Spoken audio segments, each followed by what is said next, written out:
Chapter 7. Nagarajan. It was not until after Christmas that Dick managed to establish contact with Nagarajan. His letters went unanswered, and the telephone number Suresh had given him rang engaged the whole time. Dick spent the Christmas and New Year holiday looking up old friends.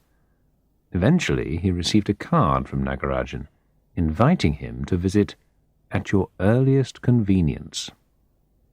Dick took the early morning flight to Bangalore and checked into the West End Hotel, his favourite hotel in the whole of India. It was still an island of peace in a city which had gone wild with development. The rooms were in separate buildings surrounded with gardens and trees. The service was efficient and polite, and the rooms comfortable and spacious. It took Dick some time to get through to the number in Devanahalli. Nagarajan eventually came to the phone. He sounded vague and confused, but the line crackled so badly that Dick could not really tell. He managed to communicate his message, that he would be coming over to Devanahalli the next morning. Nagarajan told him he would be welcome. Dick took an early breakfast on the terrace of the West End. He ordered idlis with masala and chutney, and the jet-black Southern Indian filter coffee. The grass in the garden was wet with dew, and he wrapped himself tighter in his Kashmiri shawl to keep warm. There had been a wedding party in the garden the night before. Now the grass was littered with fading orange marigold garlands and bruised jasmine flowers, turning from white to brown. He wondered how long the newly married couple's happiness would last. He hoped it would be longer than the brief beauty of these flowers. He hired a car with a driver for the day, and by 8 they were threading their way through the morning rush hour towards the northern exit from the city. Under the British Raj, Bangalore had been an army town, with wide tree-lined roads and comfortable bungalows. It was still an important military base, but now it was also the high-tech capital of India, with space industries, aeronautics, computer software, telecommunications, silicon chips, the works. The bungalows were being rapidly replaced by high-rise blocks, shopping malls, and luxury apartments, and it now had the worst traffic pollution Dick had experienced for years.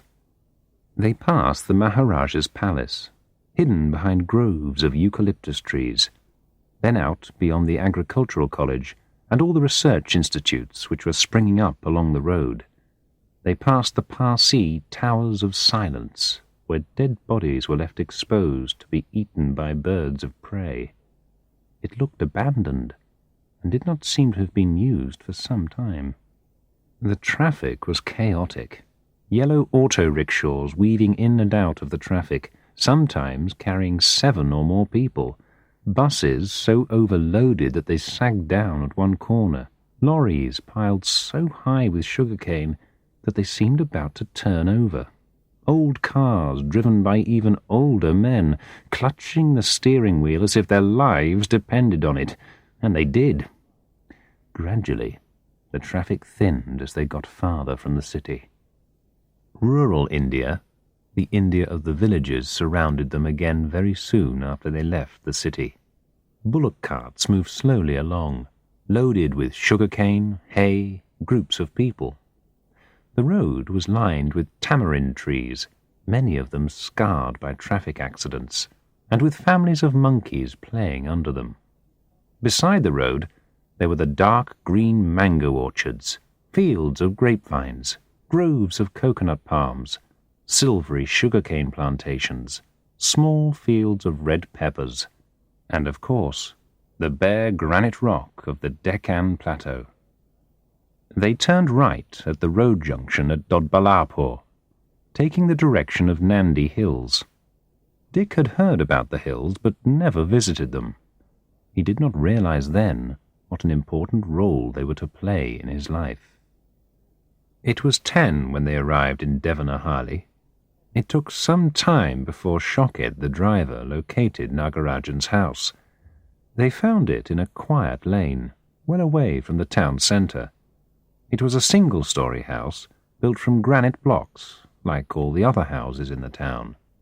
It was built around a courtyard, in the traditional southern Indian style. Nagarajan was waiting for Dick at the entrance. Dick was shocked when he saw Nagarajan. He was like a dried-up plant, brown and lifeless. They went into the courtyard of the house. Sitting in a shady corner, they began to talk. Nagarajan's daughter, Lakshmi, served them coffee. When Dick first saw Lakshmi, he felt he instantly recognized her, although he had never met her before. It was as if he had always known her. She was in her early 30s, or so he guessed. Her skin was dark, much darker than Nagarajan's, with a warm glow. It was her eyes which caught his attention first, dark pools in which her feelings surfaced. Her long, jet-black hair hung down her back. She wore a simple sari, which did not completely hide the outline of her full breasts and narrow waist. She moved with an indefinable grace. She was, quite simply, the most beautiful woman he had ever seen. Their eyes met briefly before she bent to pour the coffee. While Lakshmi busied herself with preparing lunch, Nagarajan told Dick that she was a widow. He had arranged her marriage to a boy from the same community, a computer software specialist. They had married at the boy's hometown near Udupi in North Karnataka when she was 22. By then she had completed her M.A. in English literature. It was time for babies, grandchildren to warm the old people's hearts and to justify their years of work and struggle. But no children came. And, 5 years later, Girijan, her husband, had died in a motorcycle accident. She had returned to her father and now took care of him in his retirement. That was the only role left to her.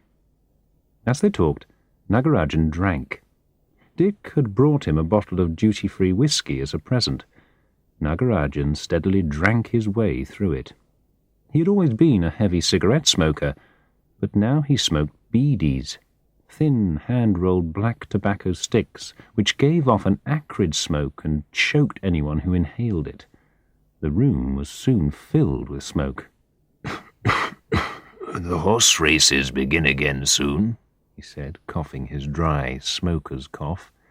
"I've got some good tips for winners this season. I could certainly use some extra money. The company pension is miserable. Look at this place." He gestured around him at the room they sat in, with its cement floor and bare stone walls. "I always knew there was something funny with that bitch Molly," he said, abruptly changing the subject. "It was her who got me sacked, you know. Her and her bastard of a husband. They didn't like the questions I was asking about the Hosur factory contract. Somehow they got to Lennox with stories about me. Unreliable, dishonest. Me, dishonest, interfering, inefficient and all that. So, one morning, not long after you'd gone, I got this letter. I'd been given early retirement, just like you, only I got the minimum payment. There was nothing I could do about it.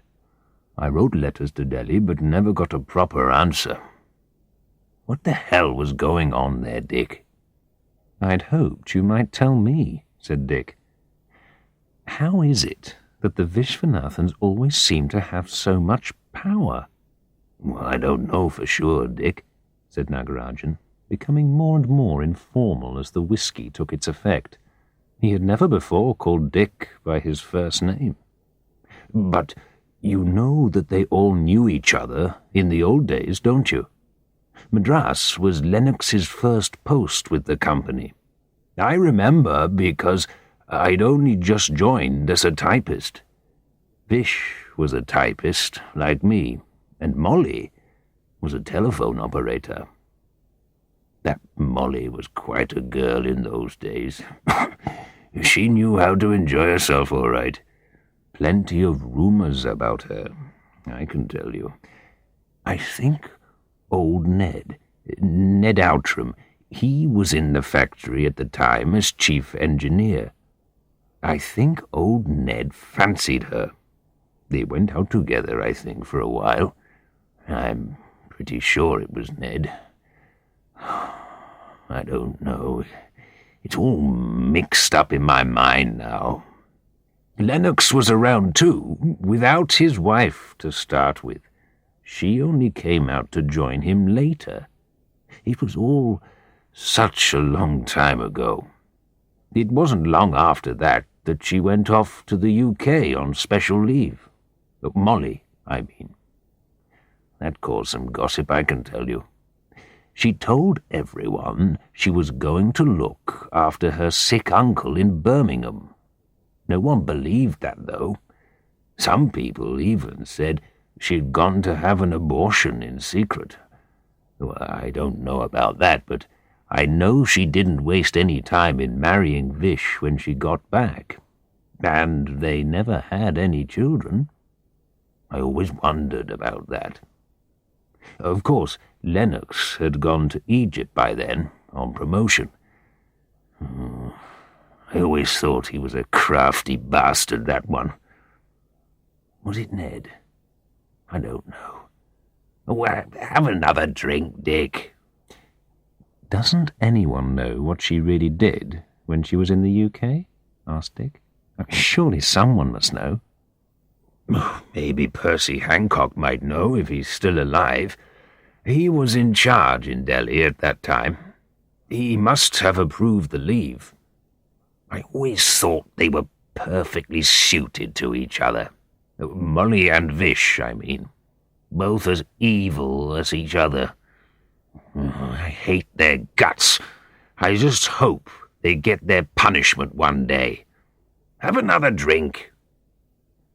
Nagarajan's confused conversation was interrupted when Lakshmi brought them lunch. It was simple vegetarian food, rice, dal, and vegetable masala, with chapatis, but the aroma was delicious. Lakshmi, in traditional Indian style, did not eat with them. She would eat later. Dick ate hungrily, but Nagarajan only picked at his food while continuing to smoke yet another beedi. As soon as the meal was over, Nagarajan excused himself and tottered unsteadily across the courtyard to his room for an afternoon sleep, leaving Dick alone at the table. It was some time before Lakshmi returned to clear the dishes. She said nothing and went about her work with her eyes lowered, not looking at Dick. As she was about to leave the room, Dick asked her, "How is your father? What has happened to him?" "As you can see," she said, "he has lost hope in life. It has happened since he retired. My mother died the same year. He has not forgiven himself, though he was not to blame. Now he drinks quite a bit. It helps him remember the good times. He often speaks of you. He has never forgotten what you did to help when my mother was so ill, before all this happened." She spoke softly, but in a dark, warm voice that sent a tremor through Dick. He did not want her to leave the room. "How long have you been with him here?" "Just over a year now, since my husband was killed. Your father told me. I'm so sorry. It must be very difficult for you." She raised her eyes to look straight at him. There were no tears, but they seemed full of hidden suffering. "It was an arranged marriage. We never... How can I explain? What has happened has happened. It cannot be changed. Many people are less fortunate than me. But don't you get lonely here with only your father for company? I am not lonely. It is not hard work to look after my father. As you can see, he eats little. He is often out of the house. I have time to think and to read. I read a lot. Books are good company. In any case, they are what I have. He was about to ask another question, anything to keep her with him for a few more minutes, when she suddenly changed the subject. You must be feeling tired after your journey. I will show you the guest room. You can take a sleep too. My father will not wake until tea time. Their eyes met briefly before she led him across the courtyard to the room next to her father's. Enjoy your rest. I will call you at tea time. She turned away from him and walked slowly back across the courtyard. He lay on the bed. His thoughts were confused. Molly and her mysterious year in Britain. Nagarajan's dead existence in this small town. His own sudden fascination for Lakshmi. The thoughts came and went, moved in and out of focus. If only, he thought. He was woken by a gentle knocking and Lakshmi's voice. If you are ready, I am serving tea to my father in 5 minutes. Tea was an uncomfortable experience.